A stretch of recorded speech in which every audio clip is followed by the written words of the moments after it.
Hey, Jacques here. This video, I want to show you how to build a proper navigation using Bootstrap. And I'm also going to show you how to create a slider. So a beautiful hero slider.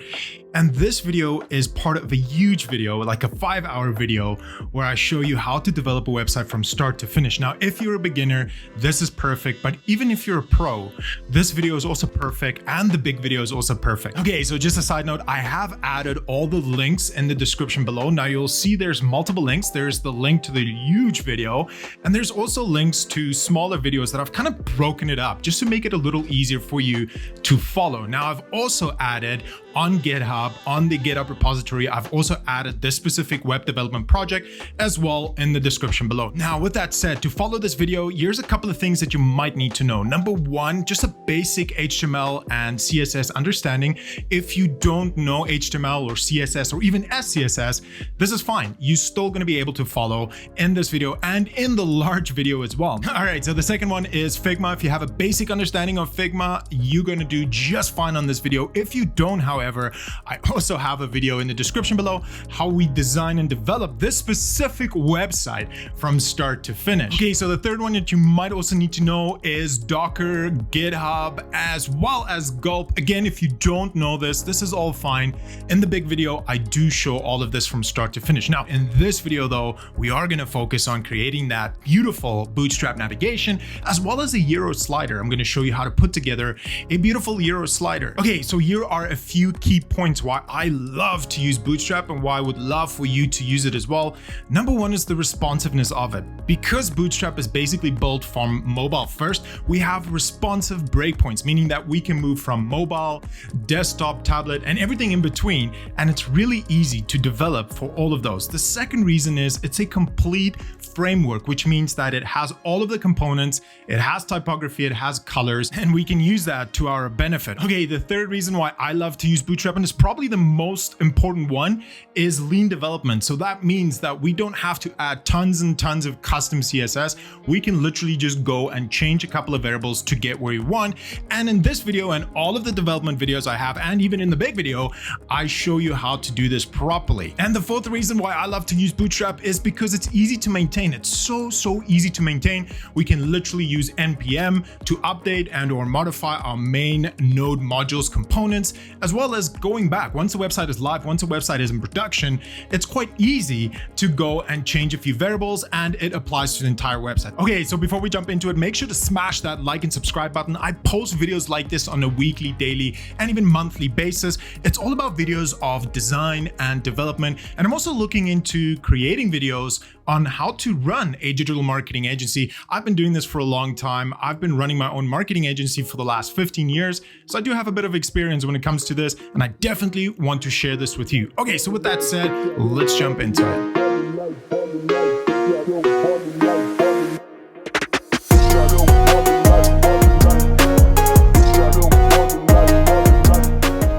So in this chapter, as I said, we are creating the main navigation, or the nav, Bootstrap nav, and we are going to create this specific one. And I'm going to jump between the two prototypes, by the way. We are going to jump between prototype 1 and prototype 3, and maybe, just maybe, prototype 2 as well. So between the combination of 1, 3, and 2. Now, normally the project sponsor or the owner or even your client would make that decision, would make the decision of which prototype they're going to go for. But because this is a demonstration, we'll just, play around and create whatever we think is the best prototype out of all of them. Again, if you've joined this video right now, make sure to like and subscribe to my YouTube channel. I truly appreciate that.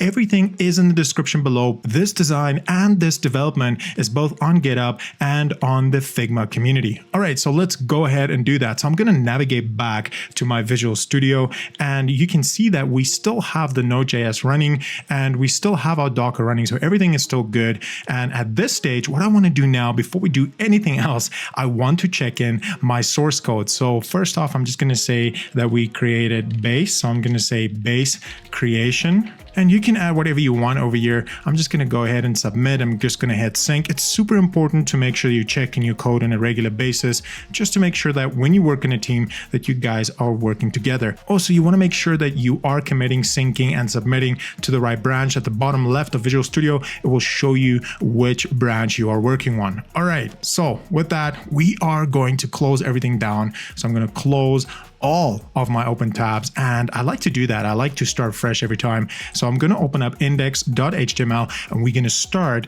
by adding the navigation. So to start the navigation, I like to use Bootstrap documentation as much as possible. Why reinvent the wheel if the wheel is already invented, right? So we're going to make sure that we navigate to the docs of Bootstrap, and you can do that by just opening up a new tab. If you don't have that open, you can say getbootstrap.com/docs, and everything is going to be there. Always make sure that you are on the latest docs, which is 5.3 when this video was recorded. All right, so when you have the documentation, when you're at the first page, we're going to navigate down on the left-hand side, and we're going to look for nav.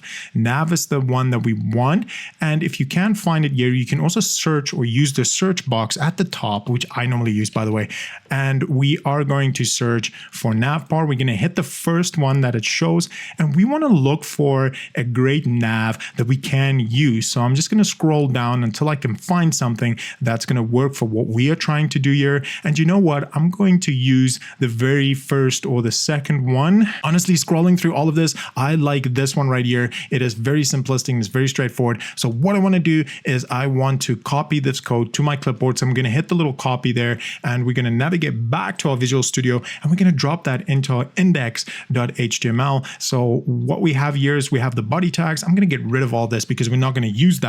We're going to get rid of that, and we're going to drop in what we just copied. So let me just quickly go through what we copied. So we essentially opened up nav tags, and we are using classes navbar, and we are using navbar expand LG. So what does that mean? What does navbar expand LG means?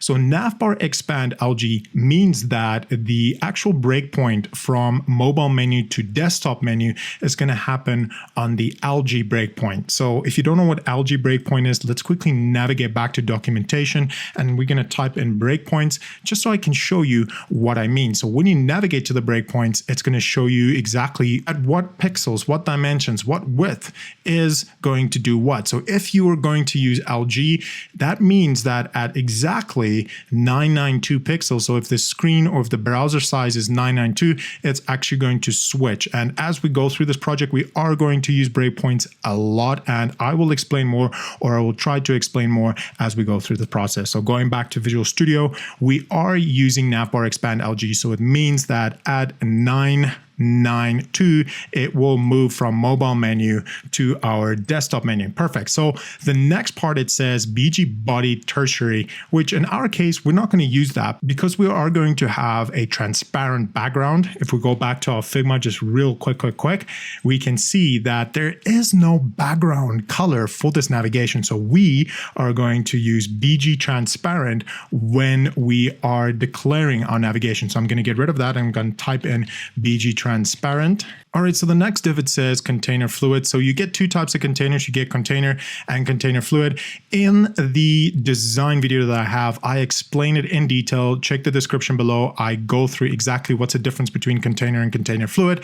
But in this case, if we go back to our design, we can see that our navigation sticks within the container. So yes, the navigation stretch from left to right, but it is inside of the actual container constraint. So we definitely going to use container instead of container fluid. So let's navigate back to Visual Studio. We're going to change container fluid to container. And next we have Navbar brand. So Navbar brand is physically referring to the logo. So in our case, we are going to change this to an IMG. We're going to add the logo that we have for this yoga fitness website. So I'm going to type in IMG, and we're going to say SRC. Now, what we need to do is export the logo from our Figma file. And what we want to do, and we want to do this correctly, because if you don't do this correctly, you are going to end up with either a pixelated or bloated logo or icon or whatever you want to call it. So I'm going to zoom in and we're going to click on our actual group. I'm just going to make the group or the layers a little bit bigger. There we go. That's a little bit bigger. That's perfect. So I want to select the primary logo as it is right here. And one thing I like to do before I export anything, especially when it comes to text, especially if I want to export it as an SVG, we want to make sure that we flatten the text. Otherwise, you are going to end up with some complications, specifically with the text itself. So what we're going to do, first off, we need to detach this from the specific asset or variable instance. So I'm going to right click on it and we're going to say detach instance. I want to select grade fitness and we are going to outline stroke. So when you outline stroke, you're going to notice that it's changing it to a bunch of vectors. That's what we want because we're exporting this as an SVG. I'm going to do the same for Yoga Studio and we're going to select outline stroke. Okay, perfect. So now it is a bunch of vectors. It's a bunch of objects, which is perfect. Now we are going to select primary logo and we're going to export this. So I'm going to hit export. I'm going to select SVG. We're going to export it. Now you won't see the export box, by the way, and we're going to go back to Visual Studio and we would need to add that into the actual Visual Studio file. And we're going to add it in the IMG folder within SRC. So I'm going to go ahead and do that right now. So if you want to follow me and do it as well, and I've just done it right there. When you import an SVG into Visual Studio Code, it will normally open up the actual SVG code. Why are we using SVG? Well, SVG is way smaller than PNG and JPEG, but not just that, it is also super crisp and super clear because it's physically code, right? It's physically code that you're using. One thing that you are going to notice is nothing's going to happen, because at the end of the day, we need the image to actually move to our dist folder. To do that, we need to modify our gulp and add a task to be able to handle SVG files. Let's open up the gulp file MJS. And there's a few things that I've noticed. I quickly scanned through this and I've noticed that we need to add one or two things. But first off, I want to add a task specifically for SVG. So I'm going to copy any task, and it doesn't need to be a specific task. You can copy any task. And we just going to change the comment. I'm just going to say SVG conversion, and I am going to rename the task. I'm just going to call it SVG, and we want to change these file extensions to go and look for .svg. Perfect. I'm going to hit save, and down here in my watch task, I'm just going to duplicate the last one. We're going to change that PNG to SVG, and the same here, we're just going to refer it back to the task that we just created. I'm going to hit save.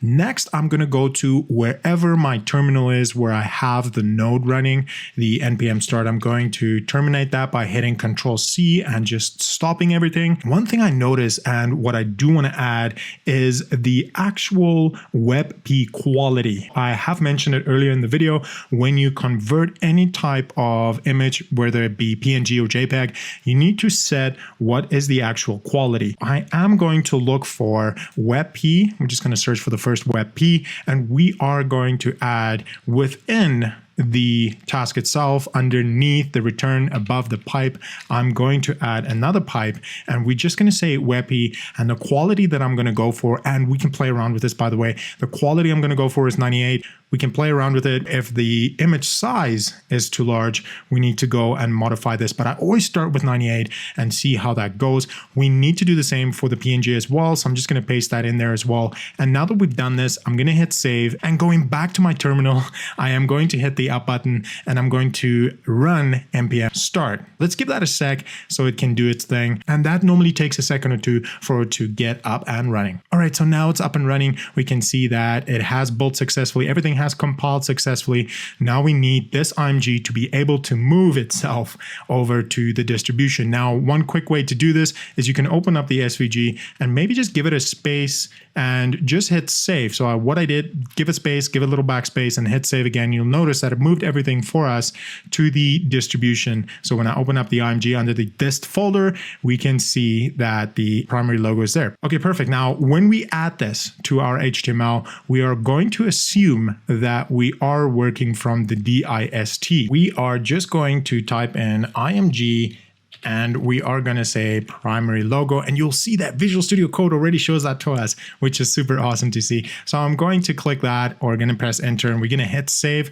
I just want to make sure that everything is working the way it is. And yeah, our server is still up and running, which is really good. So let's head over to the browser and let's have a look. Let's see if it actually did what we want it to do. So I'm going to navigate to our website. We're going to hit refresh and it is broken for some reason. So we need to figure out why this is.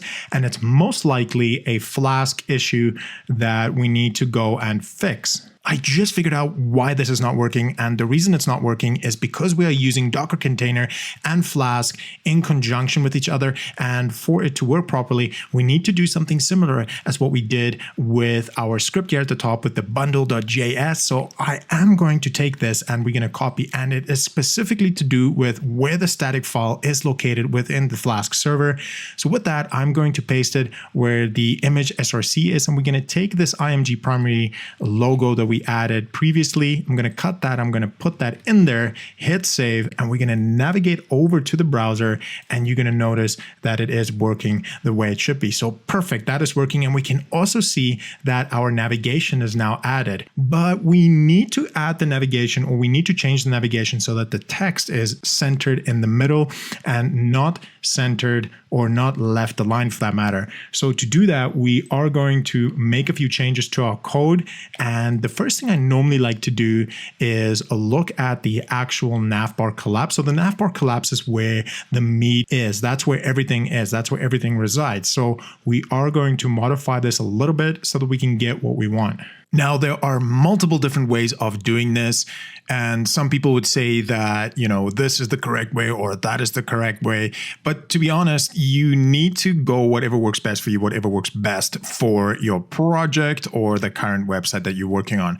But in this instance, we are going to do it as follows. So we have our navigation here. We have navbar nav, and within that, we have home features, pricing, and disable. And when we go back, you can see that it's right there, home features, pricing, and a button that's disabled. So we need to first off get this menu to be in the center, and we need to add a button on the right hand side. So when I go back to the design and I zoom out a little bit, you're going to notice that the menu navigation is here in the middle, and we have that shop now button on the right hand side. So to do that, we're going to go back to the code here, and we're going to start by copying our link right here, and we're going to paste it outside of the navbar nav. Now again, this is just one way of doing it. There's multiple ways of doing it, but once I've done that, I'm just going to say, and I'm just going to change this text to shop now. All right, so with that done, we are going to go to navbar nav, and we're going to type in MX Auto. Just going to hit save, and let's see how that works. So you can see I added an MX Auto,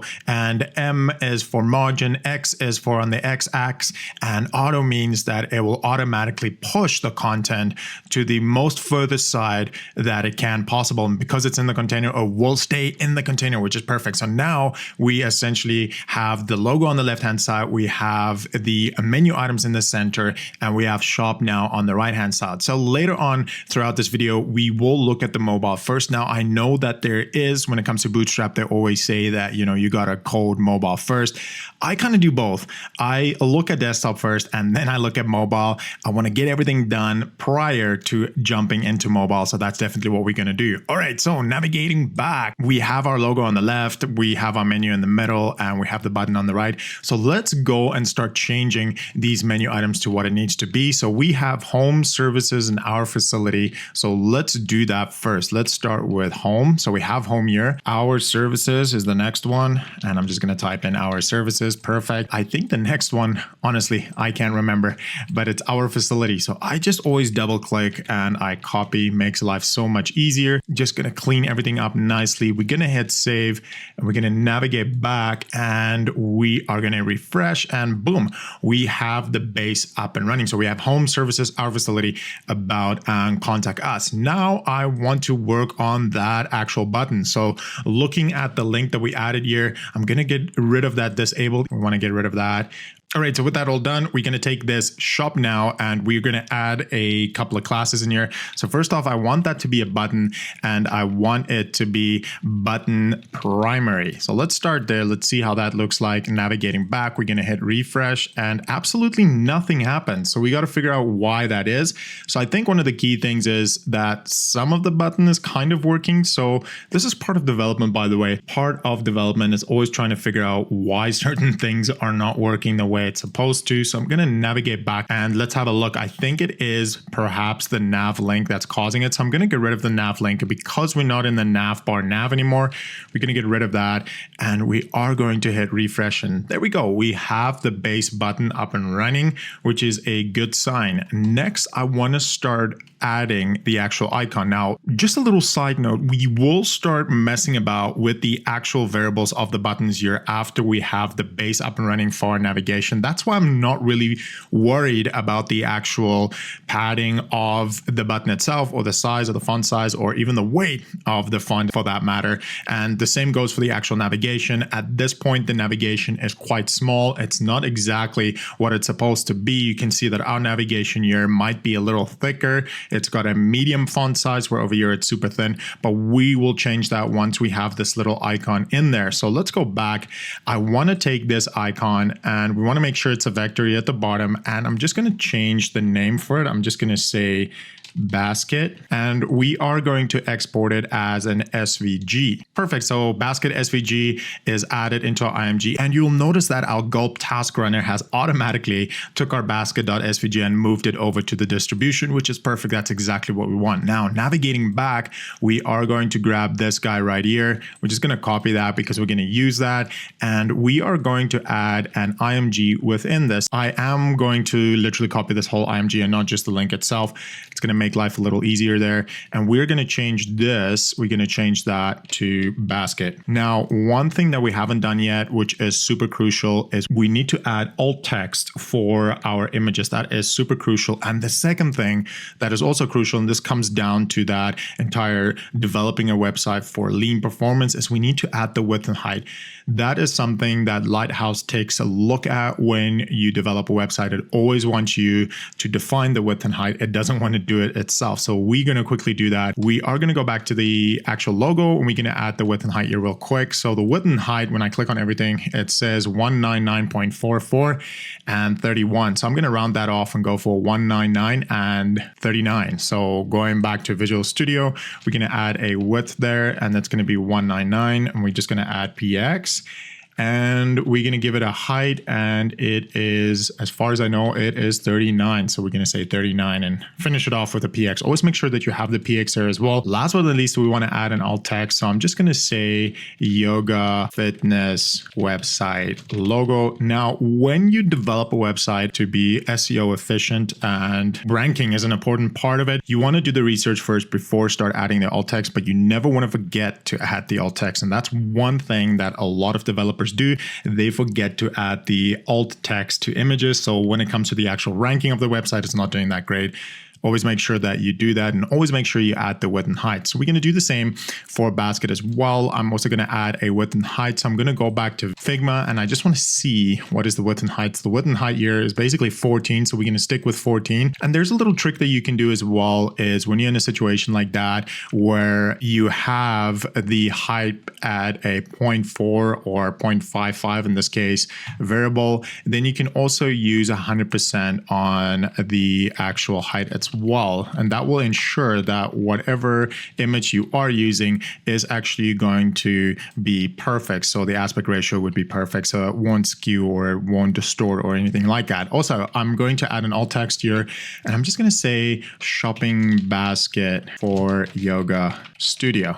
Now, again, this isn't the 100% way of creating alt text. I will definitely drop a video at some point where I explain exactly how to properly populate alt text so that it works for accessibility purposes, but it also works for search engine optimization. But the key thing here is to always make sure that you remember to add width and height and alt text, because if you don't, and we get to the point where we take Lighthouse and do a performance test on the website, you're going to notice that, hey, I am losing a lot of points because I didn't add width and height and I didn't add alt. Okay, so now that we've done that, we're going to hit save here and we are going to refresh and see what's going on. All right, so I can see that I have my icon there, but notice that it's not that great. Like if I zoom in and have a look at this, that is not great. I can see that the shop now and the actual icon is not right in the center, which is pretty normal to see. And there's a few ways of fixing that. So going back to Visual Studio, one thing I like to do, I never want text to just dangle in an actual div or or in anything for that matter. So I'm just going to open that up, and we are going to add span to this. Now, a quick thing with Visual Studio is you can literally just type it out and hit tab and it will automatically create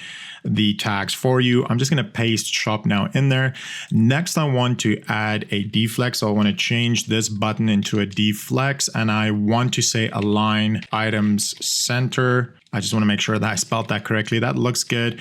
And we can add justify content center. Again, what I'm using here is deflex. So if you go to the Bootstrap website, and I'll probably drop a video at some point also explaining flex a little bit more, but when we go to actual flex and using flex behavior, you'll notice that the cheat sheet is right here. So if you want something to center, you're always going to use justify content center. That is if it's a deflex and a flex row and a flex column, as well as align items. And this is what we just used here. We used align item center because when you look at this, for example, you can see that this items in here, these flex items are right in the center on the vertical axis, and that's exactly what we're trying to do here. Now, when I hit refresh, you're going to see that the icon is nicely in the center of the actual text itself, but we still need to add a little bit of spacing between the actual icon and shop now. That is way too tight as it is right there. So I'm just going to zoom out and let's navigate back to Visual Studio, and we're going to add a gap in here. So I'm going to start with perhaps gap 2 and see how that goes. Again, look at the documentation, look at how gaps work. Gaps are super powerful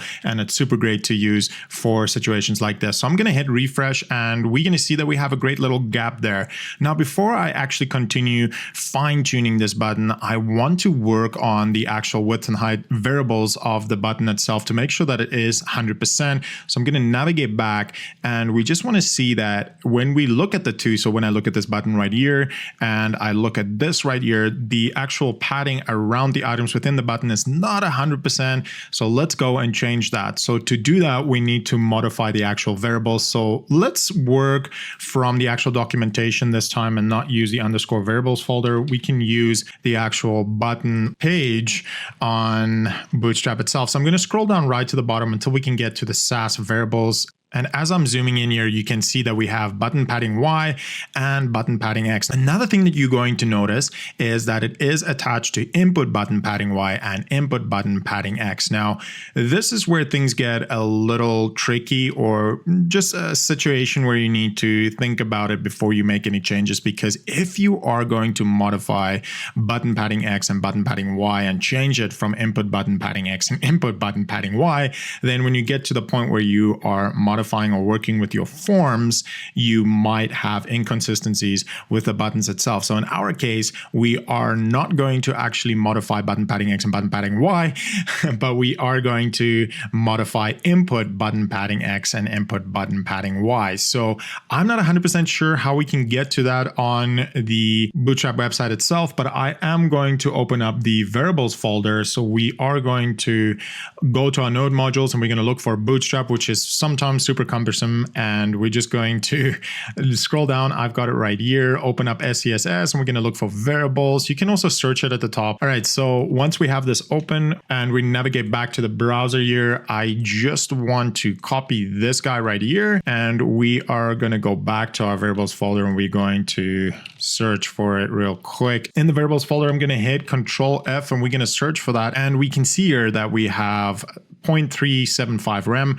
And we also have 0.75 rem. So I'm going to take both of these and we're going to copy it, and we're going to go back to our actual custom variables. And at the bottom here, we're going to open up new comments, and we're just going to say button settings, or you can also say form/button settings. And we're going to drop that in there.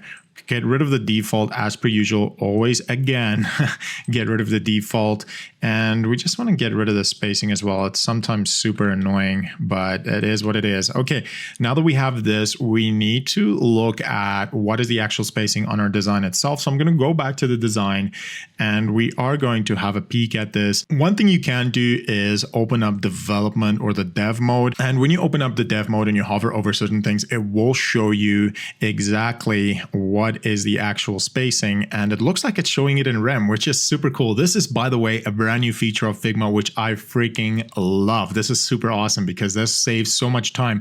Back in the day, we had to use, and I'm going to say back in the day, like a month ago, back in the day, we had to use actual rem converters, and you had to go to a different website and you had to go grab it and you had to convert it. But now it's just right here. So what we can see on the x-axis is 1 rem, and on the y-axis it's 0.62. So that's what we got to need to change. So x-axis 1 rem. So let's navigate back to Visual Studio there, and we are going to change it and go back to my variables here because I am custom vars right there. And the x-axis, we need to change this to 1 rem, and the other one is, I think it was 6.2. So I want to change that to 6.2. All right, so we're going to hit save, and we're going to go to our node here at the bottom, make sure that everything is compiling. Yeah, everything compiled successfully, which is good. And I'm going to hit refresh, and you'll notice that the button kind of increased a little bit, which is good. That's exactly what we want. Next, we need to check the spacing between the actual icon and shop now. So the spacing we have right now is gap 2. We want to make sure that it is consistent. So gap 2, what we have here is 0.62. So 0.62, 0.62, and 0.62. So we need to go figure out what is the spacing. Now, to be honest, I am just going to shoot it by eye, make sure that it's 100%. So let's maybe look at gap 3 and see how that might look like. I want to navigate back to Visual Studio Code, and we want to go back to the index there, and we want to change this to gap 3. All right, so I just hit save, and we are going to refresh it, and let's have a look at that. Yeah, that looks pretty good. I think it's not 100% there yet, but it is super, super close.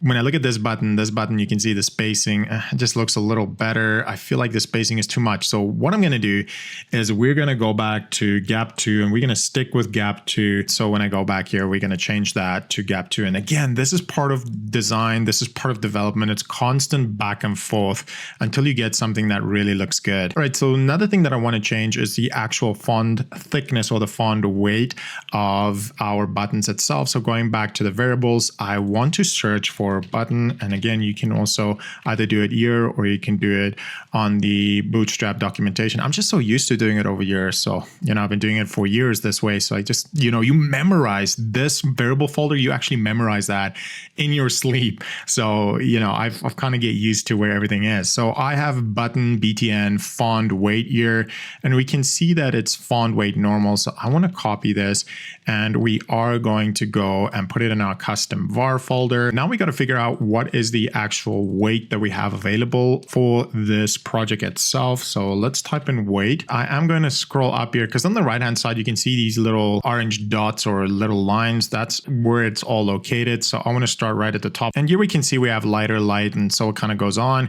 And when we look at medium, it's 500. So we want to use font weight medium. So I'm going to take this and we're going to copy this and we're going to add it to our actual variables. I just want to close right here by adding semicolon. Now, one thing I noticed is it doesn't know what we're talking about. So it's saying that it doesn't recognize what font weight medium is, which is pretty normal because the variables folder is below our custom var. So we just need to define this. So what I normally do is I take this, I'll copy it, put it in our declaration. And sometimes when a project gets super big, by the way, I would add a custom file, a custom CSS file where I pre-declare everything pre-hand. But because this is going to be a very basic project, we're not going to do it that way. But what I want to do now is I just want to add it right here. And we're just going to say font declaration. I'm just going to hit save, and that should fix our problem. So we're going to give it a second here and it will fix everything. There we go. Everything is minimized. So when we go back to our website and we hit refresh, you're going to see that the font weight is kind of where we want it right now. So this looks pretty good. We're getting there for sure. All right. So before we fix that little gap, I want to look at this navigation right here. And what I want to do is go to Figma and we want to see what kind of weight we have been using here. So the font size 1 rem, which is good. Font weight 500. So we got to do the same for that as well. So we got to set it to medium. When I zoom out here, and I go to the actual home, we just want to see what that is all about. So that is 600. And the spacing between these are 2.81. So we also got to set that and make sure that's 100%. So let's start off with the medium.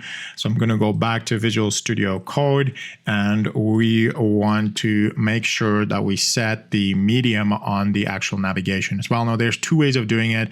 One way is you can do it through the index.html. So you can physically add FW medium or FW semi bold over here, but I am going to do it through the actual variables. So in the variables, we're just going to search for nav. We're going to see nav link. I'm just going to scroll down and see what we have. Nav link, nav tabs, navbar, so navbar XY, and we have navbar light, navbar dark. We're not using navbar light, navbar dark in this situation because we don't really need it for the specific project that we are doing. So I'm scrolling up. I want to take the actual nav link section. I want to modify this. So let's start off by looking for the actual weight. So we have it right here, font weight, and by default it's set to nil. So we're going to take this and we're going to copy it. We're going to go to our custom bars. We're going to drop it in here. And again, we're going to take this font weight normal and we're going to paste it in there as well. And we're going to add a little semicolon, hit save. We're just going to wait for this thing to compile, which it just did. Going to our actual browser and we hit refresh, we can see that, hey, that looks pretty good. Now, the next step is to add that spacing that we need to add. So going back to Figma, we just want to see that spacing. That spacing is 2.81. So we want to go and make sure that the spacing over here is also going to be 2.81. Going back to variables, we want to go to underscore variables, and I just quickly want to switch my screen, and there we go. Going back to variables, we just want to change that. So there's a couple of things that you got to keep in mind here. You have navbar link padding X and navbar link padding Y, but when you scroll down, you're also going to notice that you have nav link padding X, and that's the one that we want to change. This is the padding of each link, where this is the padding between everything. And sometimes, you know, when I develop, I do forget to select this one and I select the other one, and sometimes that takes forever to figure that out, but that is part of experience. So I'm going to copy that. I'm going to drop that in. And one thing I noticed though is we've been dropping everything in with form button settings. So I just want to add a little comment here, and I'm just going to say nav settings, perfect. And we are going to add this, and just going back to Figma just to confirm, we want to add 2.81, perfect. So going back to Visual Studio Code, we are going to add in 2.81 rem. We're going to hit save, and we're going to give it a second just to compile again, and we're going to navigate back to our browser. We're going to hit refresh, and let's see what happens. Oh, that is way too much. So there's definitely a inconsistency, and I know what it is. It's the spacing of your nav, and I'm just going to go back to the variables here. So what's happening here is this nav bar padding, which is the padding between each item, and this nav padding is conflicting with each other. So essentially what you're getting is 1 plus 2.8. So we're ending up with 3. So what we need to do is go back to our custom bar, and we're just going to change this to 1. So subtracting that, and we're going to wait for this thing to compile. And once it's compiled, we can navigate back to the browser. We can hit refresh, and that looks exactly what we want. A lot of times you gotta just look at it and you gotta change or modify based on how you feel. I know that sounds super weird, but I feel like we need to decrease this just a little bit, because when I look at the actual design and I look at the actual browser, I feel like we need to probably decrease that just a tiny bit. So let's go ahead and do that. Going back to our Visual Studio Code, we are just going to change this. I think I'm going to go with 1.5, and I'm just not 1.2, 1.5, and we're going to hit save, and let's see how that looks like. Now I am going to wait for it to compile, and yeah, that looks good. I like that. Looks pretty good.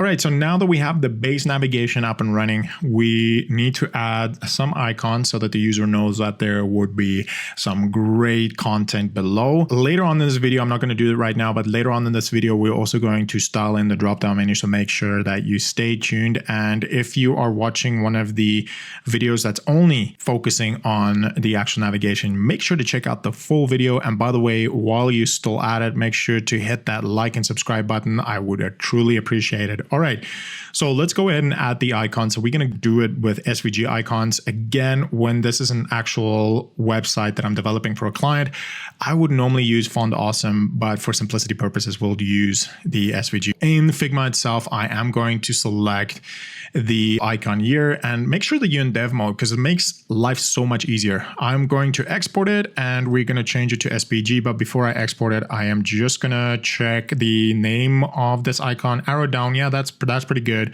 Naming convention looks good. So I'm just going to hit export and we're going to export this. All right. So now that we've exported that, we got to add it obviously into our project itself. I'm just going to scroll up to this node modules. Oh man, that's so many of them. So I'm just going to minimize that for a second there. And we are going to drag in the IMG. There we go. I just dragged it in. And as you've noticed, as we drag it in, it automatically puts it in our distribution, which is perfect. I'm going to close it down here and we are going to copy this image right here by saving a lot of time by doing that. And we are going to go to services and I'm just going to open this up, add that in there. And we're just going to change the basket. We need to change that to arrow down or whatever you called yours. Next, I want to take services. I want to cut it and I want to put it in its own span. So I'm just going to type in span and we're going to drop that in there. When we do that, we just want to do the same as what we did here. So we want to take the deflex, align center and gap 2 and we want to add it in there as well.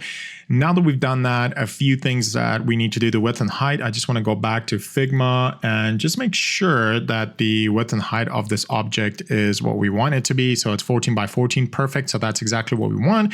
And then the last thing is just the alt text. So we just want to make sure that we change the alt text to something like arrow down for services. Something like that, super basic. All right, so now that we've done that, we can go back to the actual browser. We can hit refresh and see what we have. So that looks okay. It looks a little small to me. And it also looks like it's not properly centered. So what we need to do is we just got to fine tune this a little bit. But before we do that, I just want to add the arrow to our facility as well so that the user knows that we have a physical drop down here. Now, one thing I want to add, and probably going to get comments in the YouTube video for sure, is yes, I know that when you add a drop down item, it will automatically add the arrow for you, but I'm trying to focus on simplicity here. And when we add the actual drop down, we will change this actual drop down icon and we will modify it via the variables. But for now, I'm just going to drop it in here. And I normally do that just so that when I showcase to the client, when I'm halfway through development, they kind of know what I'm doing. So I am going to do the same for our service as well. So I'm going to copy this whole thing and we're just going to drop it in here. Perfect. And I'm just going to take our facility, cut it, and we're going to put it in there and we're going to hit save, go back to the browser. I think I didn't hit save. Yeah, I did not. All right. We're going to hit refresh and I have a little S that ended up being there. So we just got to get rid of that.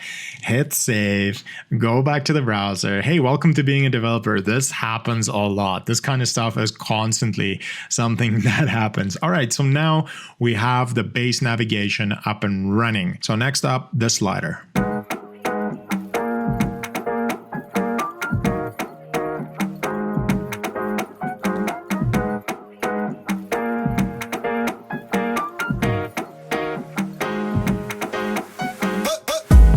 All right, so in this part, we are going to focus on adding this beautiful slide that we have here. Now, again, if you haven't seen the previous video, I've created a full video where we are physically designing this entire design from start to finish. So make sure in the description below to check that out. I also have a Figma community link where you can go and fork or duplicate this, as well as we also have a GitHub repository link below where you can fork this and do whatever you want with this project. Now, one thing I want to add is we are going to work between prototype 1, prototype 3, and prototype 2 to put together this beautiful looking front end website. Now, first things first, we are going to use this background image. So what I'm going to do is we're going to make sure in Figma that we are in the dev environment or dev mode to make sure that that is activated. We are going to click on this group and we are going to export it. So we're going to export it in JPEG. And as we're exporting it, I also just want to add that the actual size that we are exporting for this image is about 500 kilobytes. So you're going to see now, as we move back to Visual Studio Code, we are going to drop in our image at the SRC, and we're going to see Gulp do its task magic to convert this JPEG into WebP. So first thing I'm going to do is that image that I just exported, we're going to drop that into our actual SRC IMG. So I'm going to go ahead and do that. So we can just drop it in there. And as you drop it in, you're going to notice that it automatically creates the WebP for us. It's showing us the SRC IMG. So I'm going to close that down, and we're going to open up Euroslide, and we're going to see, hey, that is WebP. Perfect. So one thing I want to add, that 500 kilobytes is a lot, especially if you want to create a high performance lean website. And at this stage, we have dropped it into the IMG and it converted it to WebP, and the actual total file size of WebP is about 100 kilobytes, which is not optimal yet. 100 is still a lot. We still want that to be lower than that, but for now, we're just going to keep it as is. All right, so now that we have our background image, we're going to start by creating our section. But before we do that, there's one little small change I want to do. One thing that is going to save us a lot of time. At this stage, we've constantly used URL4, and with Python and with Flask and all that good stuff, we have to do it this way. But we can go and modify our app.py file. And when we go back to our app.py file, I want to add something to the app Flask. And what I want to add, I'm just going to add a comma there. What I want to add is static URL path and just keep it empty. And we're going to hit save, and you're going to notice when we go to our doc here, it did go and adapt that. That allows us, when we go back to HTML, that allows us to get rid of all of this. And this is especially going to be important when we work with background images. Now, one thing I want to do real quick is we want to get rid of all this. So I'm just going to get rid of that. I'm just going to clean it up here real quick. And we're going to do the same for this one as well. Just want to clean it up. And once we've done that, we just want to test it and make sure that it is working properly. So I just want to get rid of this one as well. Right at the top as well, I want to get rid of this one. So this is the actual primary logo of our company or our yoga fitness. So I want to hit save, and we're going to navigate back to our browser, and we're just going to check and make sure that everything is working the way it's supposed to. So I'm going to hit refresh, and you can see everything is working. So good, good, good. That is perfect. Now that we've done that, we can navigate back to our Visual Studio Code, and we are going to start by adding or minimizing our nav first, and we're going to add a section. So note that I'm typing in just section and hitting the tab, and then I'm going to add a class. I'm going to add P5, and next I want to actually add the background image. Now there's two ways of doing it. You can either create a custom class, but I find that custom classes, especially if a project kind of grows bigger and bigger and bigger, custom classes with adding specifically background images can be cumbersome. So what I normally do, and I know a lot of people don't like doing this, I personally, trust me, I personally don't like doing it as well, but adding an inline style, but just for the background image itself. So I'm going to type in style, and we're going to say background image, we're going to say URL, and we are going to say /img/ not dot, / and we're going to say euroslide.webp. Perfect. So when we hit save here and we navigate back to our browser and we hit refresh, we hopefully see something. Yeah, perfect. We see something because we added that padding 5. So we used the actual spacing system of Bootstrap by using 5, and we used P for padding. Now, if you want to know a little bit more about this, make sure to check out the full design video that I created, because in that video, I explain exactly what is P5, what would be P4 or M5 or M4 or anything like that.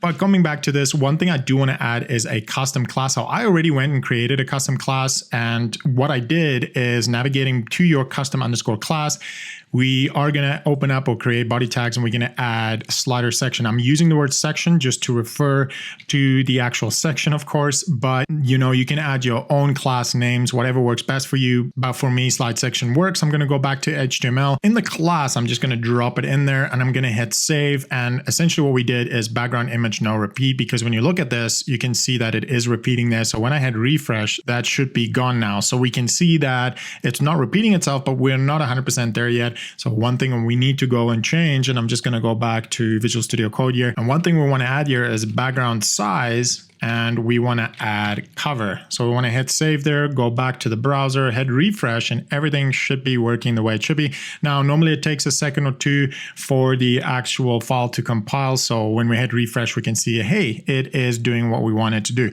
All right, so next we need to add the content that is within. So when we navigate back to Visual Studio, we are going to go to index.html, and we're going to open up these tags. And the first thing we want to do is we want to add a div. And with that, we want to add a class. And I want to start with a container because I want everything to be within the container.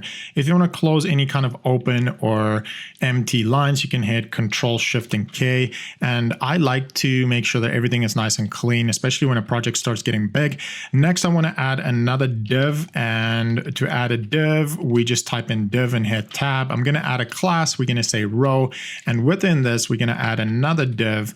And we are going to add a call MD12. Now we've essentially opened up a row and we said call MD12. Note that I'm using the breakpoint MD. By default, that's kind of how you want to do it. Now, the next thing we're going to do once we've opened up our column is we're going to add H1. Now, remember, a page in general, when you look at SEO, should only have one H1 and not more than one. So we are going to add the H1 over here.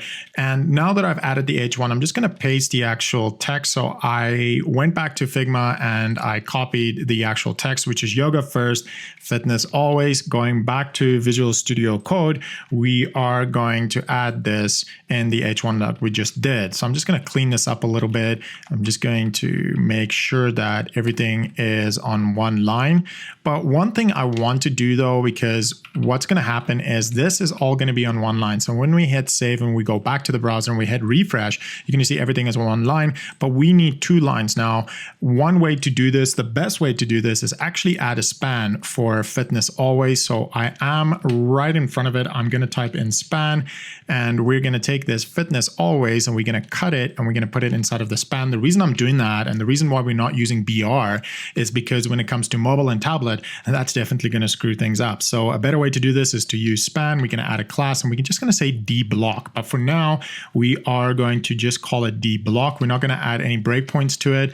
And once that's done, I'm going to hit save, go back, and we're going to refresh, and you're going to see that it is on two lines. Now, the next thing I want to do is we need to add the actual font size. So the font size that we have here is 4 rem. So we need to go check out what font size can we actually do. So to do that, we can go back to Visual Studio Code, and we are going to open up our variables folder again. And yeah, I know this takes a long time because there's so many packages and node modules. It drives me crazy sometimes that there are so many of them. Now I got to look for them. I've got to look for them. I got to look and I'm not seeing it yet. Hopefully you see it. I don't see it. And I'm just going to scroll down a little bit more. No, it's not there. And perfect, there it is. All right, we're going to open up our SCSS and we're going to open up variables. And now we are going to search. I'm actually going to search for display 1. I want to see what the actual size is for display 1. And what we can see here is display font sizes. We have 1, 2, 3, 4, 5, blah, blah, blah. Going back to Figma, I just want to make sure we are looking for 4 rem. So when we look at these, the closest is probably display 3, which is perfect. That's what we want. So we go back to this and we're going to add a class to this H1 and we're going to say display 3. Perfect. Hit save. Now navigating back to the browser and we hit refresh, we should be closer. Okay, that looks on a font size level, that looks pretty good, but obviously the actual font and the actual thickness is not there yet. So the next step here is to add the font stack. Now there's many ways to do that. One thing that you want to make sure that it has a swap feature. Let me explain what I mean. So I'm going to go to Google Fonts. I'm going to open up Google Fonts, navigate back to Figma, and we are looking for Doka. That's exactly what we are looking for. So going back to the browser and going back to Google Fonts, we are going to search for Doka. Perfect. So it's right here at the top. We're going to click on it and you're going to see that we have a bunch of options here. Now, again, because we are developing a super lean site, we don't want to include all of them. Trust me, you don't want to do that. We just want to include a very specific one. I just want to double check. So going back to Figma, we are using 500. So we want to make sure that we are including 500 and 500 only. So we want medium 500. We're going to select the medium font, and on the right hand side it is going to show you everything. Now if you've used Google Font previously, it will remember it and it will add it to your actual import as well. So I just want to get rid of this font so that we only have medium 500, and you never want to do add import. By the way, when you do add import, it will bloat your website. It will trigger Google Lighthouse or speed tests or anything like that. It will trigger it and say that your website is much slower than what it actually is. So with that said, we're going to do the link. We're going to hit copy, and we're going to go back to our actual Visual Studio Code, and we're going to drop that into our script. So you can add it right here at the top, and I'm just going to paste it. Just going to clean this up a little bit. All right. So one thing that we want to make sure here, one thing that you want to note is that display swap. That's super important because that's part of making sure that everything renders and does not slow down the actual performance of the website. So with that done, we're going to hit save, and I guarantee you we're not really going to see anything right now, but let's play around. Let's just double check. I'm going to go back and we're going to hit refresh. And as you see, nothing has changed. But when we go and inspect element, we would be able to see that there's no errors. And when I open up the head, you'll see that it's right there. So it is pulling in, but it is not doing anything at this stage. So let's go ahead and go back to variables, and we are going to define the font only for this specific H1, because when we look at the design, we are only using this actual font on, it looks like we're only using it here, and it looks like we're using it on the headings, so the H2s as well. But we're not doing that for the rest of the headings. So we just want to change our H1 and our H2 to reflect that of Fredoka. So going back to Visual Studio Code, we're going to go and change that by going to the variables folder. And by the way, we're doing this specifically, why? Because we're trying to develop a lean site. So let's go to headings and let's see what we can do here. And let's see if there is a possibility to only change the font of the heading 1 and heading 2. It looks like we do not have that ability to do that. And this is the cases where we will use custom class to achieve our end goal here. So I'm going to go to custom class, and we're just going to give us a little bit of space here. I'm going to add a comment and just say heading settings, and we're going to say H1, comma, H2.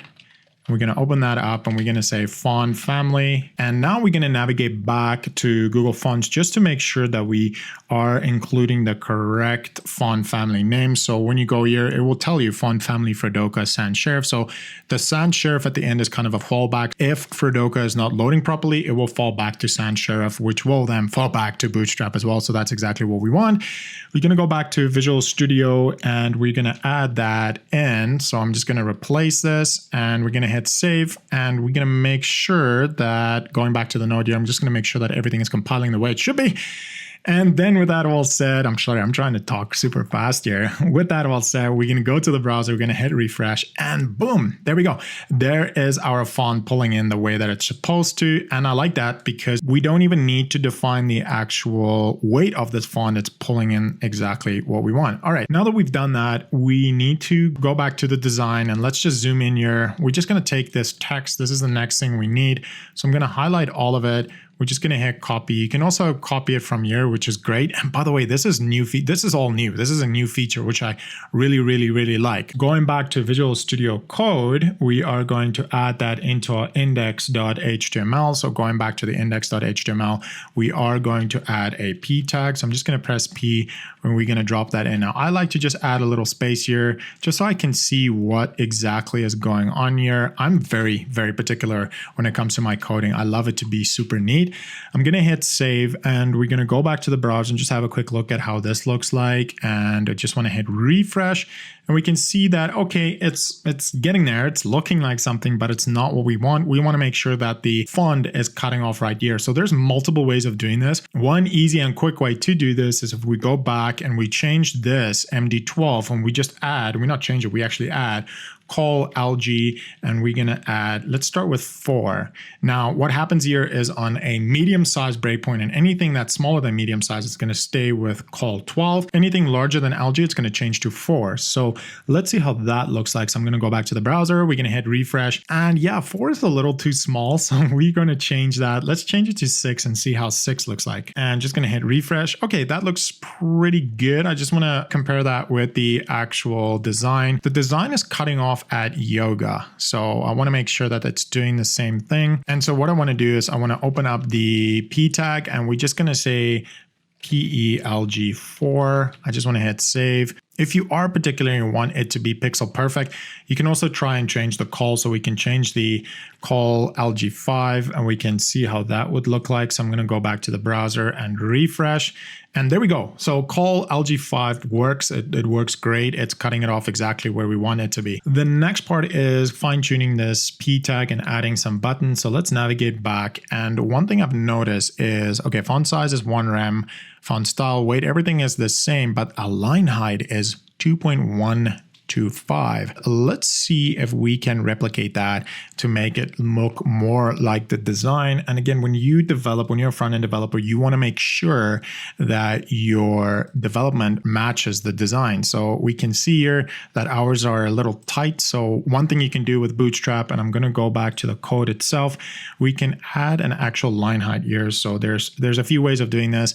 When we go to the variables and we say line height, go to make sure that we are right at the top, and we scroll down, we can look for line height, which here you can see is line height base, line height SM, and line height LG, and we have 2 here. So we're going to take line height LG and we're going to go to our custom variables, and we're just going to go up to font declaration. I'm going to add parse settings. And we want this to match our actual Figma design, which in our case is 2.125. I'm just going to copy that, and we're going to go back to Visual Studio Code, and we are going to drop that in. And we're going to add a semicolon and hit save. Give it a second to load. All right, perfect. It just compiled. I want to go back to the HTML. One thing we want to do is we want to add LHLG. We want to hit save.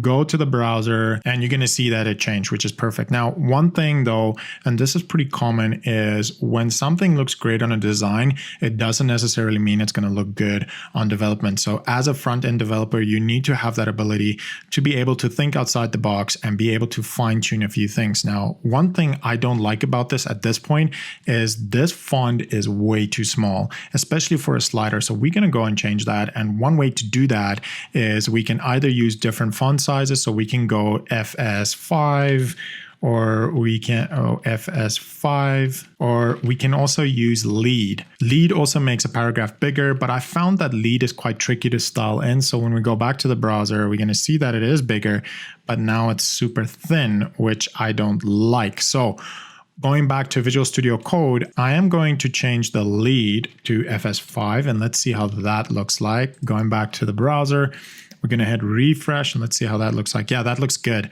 Now, one thing though is we do need to change our column because it's cutting off at a different point.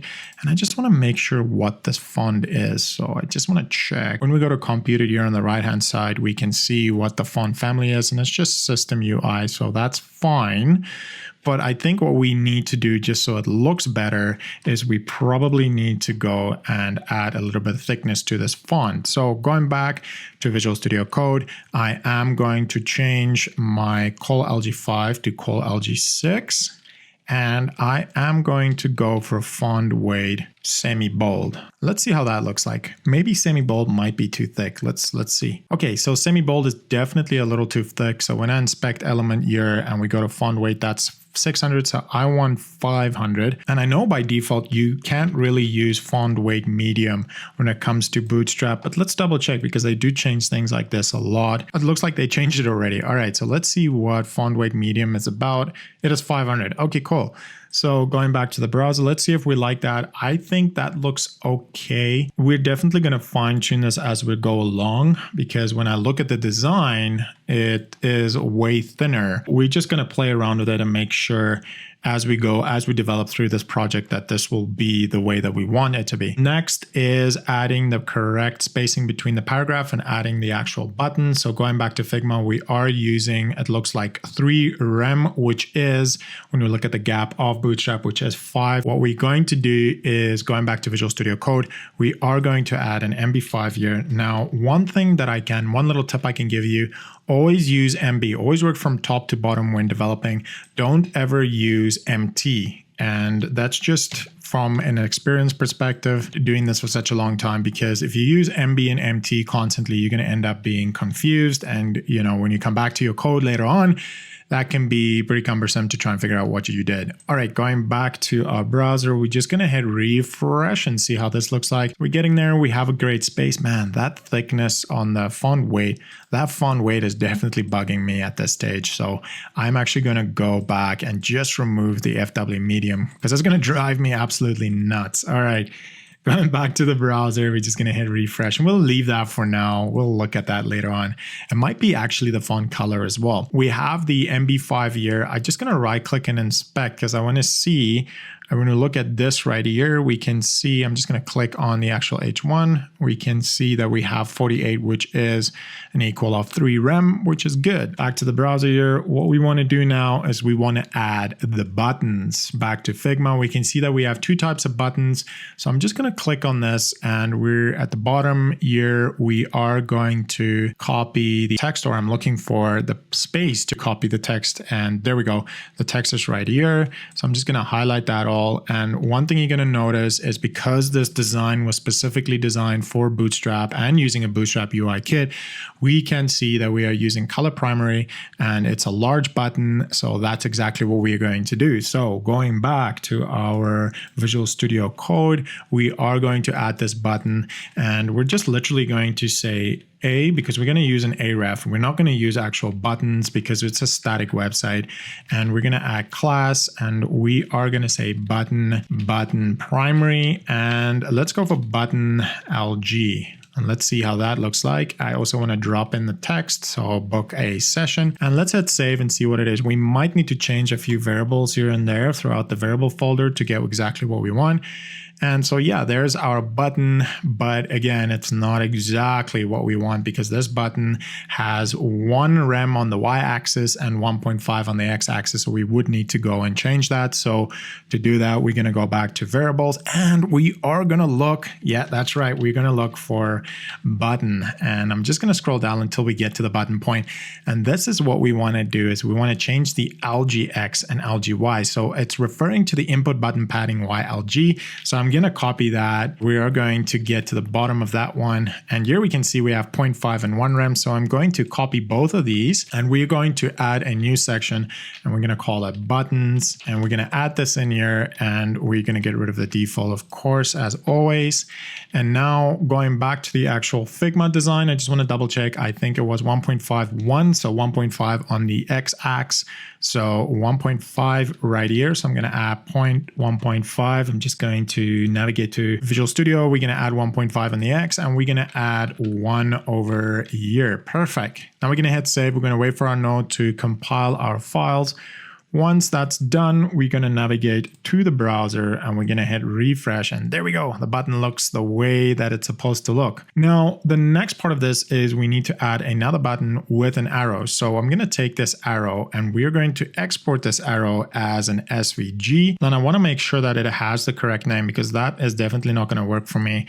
So I'm going to make sure that we can rename it. So I'm going to disable the development and we're going to rename this to arrow right. Notice how I'm using uppercase and it just makes it easier to actually read stuff. All right, so now that's done. We are going to make sure it's exported as an SVG because we want to use an SVG. So I'm just going to export this real quick. And we want to make sure that we're using obviously contact us. So perfect. I'm going to navigate back to our Visual Studio Code and we're going to add our image in. And I'm just going to do that real quick. All right, so I just added arrow right. I'm just going to close it up. I don't want to see it. And just want to close down this node modules because it's quite big. I just want to make sure arrow right. Yeah, it moved it to the dist folder. Perfect. Now we need to go and add our new button. So I'm going to go to index.html, just literally take this and paste it, but we want to change this button primary to button transparent. All right, so now that we have these 2 buttons, we're going to take this, we're going to cut it, and we're going to create a new div, and we're going to put it inside of that div. We are just going to clean things up here a little bit because I want it to be all on one line. Make sure that everything is nice and clean. In the div itself, I'm going to open up a class. I'm going to call it a deflex. We are going to say flex column and flex LG row. So what happens here is In the small devices, it's going to be a column. In the big devices, it's going to be next to each other. So flex column underneath each other, flex row is going to be next to each other. Next, I want to add a gap. So we're going to add gap 3, see how that goes. And last but not least, I want to add a line items center. Now I want to take the book a session and we're just going to change that to contact us. We're going to take this, we're going to cut it, we're going to create a span. We're going to put that text in there. And here we are going to take our actual image or drop in our image. Now, again, I like copying and pasting everything, just saves a lot of time. So what we're going to do is drop in an image here. I'm just going to change this. So we're going to let it go to arrow right. So I'm going to say arrow right. And we want to change this to 14px. I think is a good size, not PC, px. We're just going to change the alt text. I'm just going to say contact us arrow right. Perfect. Hit save and let's see what we have. So navigating back to the browser, we are going to refresh and see what we have. Getting closer, it's getting better. Because we are using SVGs, we can actually make this arrow much, much bigger because I don't like how it looks like. So we're definitely going to increase that. And we're also going to add a gap because it is stuck right next to the us on contact us. So when we go back to the actual Figma design, you're going to see that, hey, it's nice and big and there's a nice little space there. It's 12. So I'm just going to click on this and we have a size of 19, which we can round it off to 20px. Let's navigate back to Visual Studio Code and let's quickly adapt that. So we're going to change the 14. We're going to change that to 20. And we're going to change that also to 20. We are going to change this, or we're going to add a deflex, a line item center, and we're going to say gap 2. And see how that looks like. Might need to change it to a gap 3. Go back to the browser and let's quickly refresh and see how that looks like. And there we go. We have our basic contact us. And going back to the Figma design, I just want to double check everything, make sure everything is 100%. One thing I've noticed though is when we open up dev and we look at this, we have a font weight of 600. So let's just double check and see if we have the same for our buttons as well. So I'm going to right click and we're going to inspect element. We're going to look at the weight and it says 500. So we got to go and modify the variables to be able to do that. So going back to Visual Studio Code, we're going to navigate to variables and we're going to type in button again, or actually we're right here already. So we can look at input button and we're going to look for font weight. If we have font weight anywhere here, we don't have font weight here specifically. So we're going to scroll down to the actual buttons. Now, remember earlier when we created the navigation, we added a font weight, but we only added the font weight for button font weight in general. So it might be that LG has a different type of font weight, or it might not. Now we can either go and add a custom class, which I'm not going to do, by the way. We're going to do a better thing. We're actually going to go back to the button and we are going to add it right here. We're going to say font weight semi bold. Hit save. Let's go to the browser and see how that looks like. I'm going to hit refresh.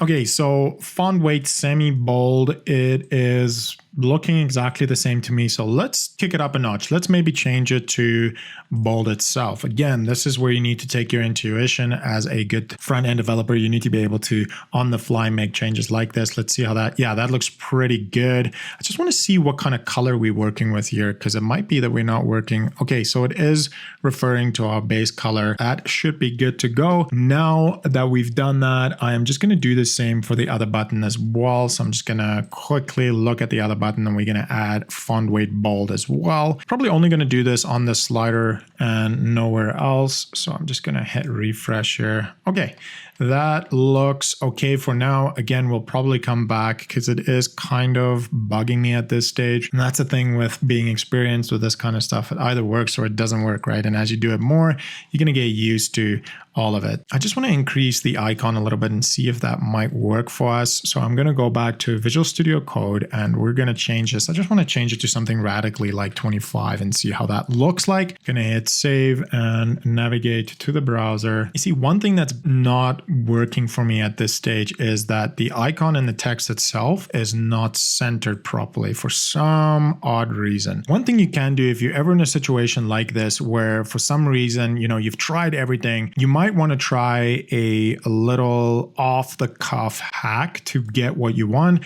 So what I'm going to do is I'm going to go to variables. I'm going to scroll right to the top by using Control and Home. In the search box, I am just going to type in negative. What I want to enable it is margin negative. So I'm going to copy that, go to custom var, and we're going to open up a new comment. I'm just going to say misc for misc items.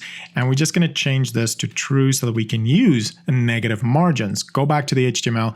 One thing I want to try and do is just take this and we're going to say empty -1. So we're going to hit save. We're going to go to our browser and hit refresh. And I like that. That looks good. That's exactly what I want.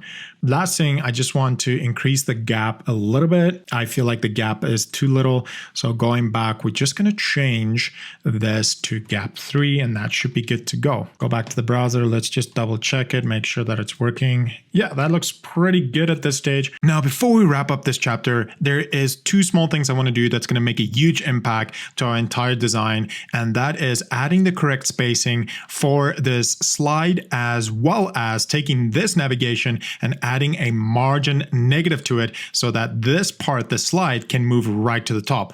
Navigating back to Visual Studio Code, one thing we're going to do is we're going to open up our variables. We're going to hit Control F and we are going to search for spacing.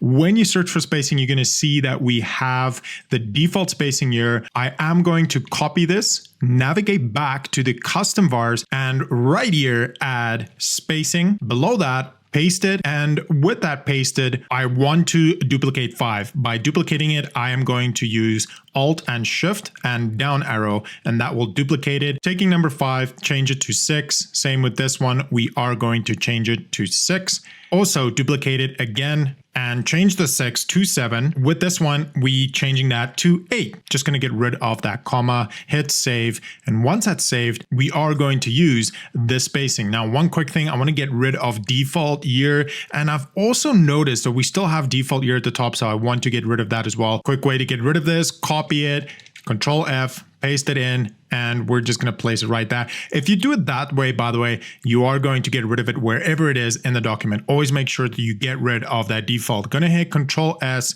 for save. We're going to navigate to index.html, and within the section, I am changing this 5 to 7. Go back to the browser just to see what we've done, and it should give us more spacing. So we're getting to a closer point. I just want to add a margin bottom to the nav. Going to custom class because that's the only way you can do this. Giving a little space here, typing out nav, open that up. Now this is just from experience. I'm used to doing this so many times.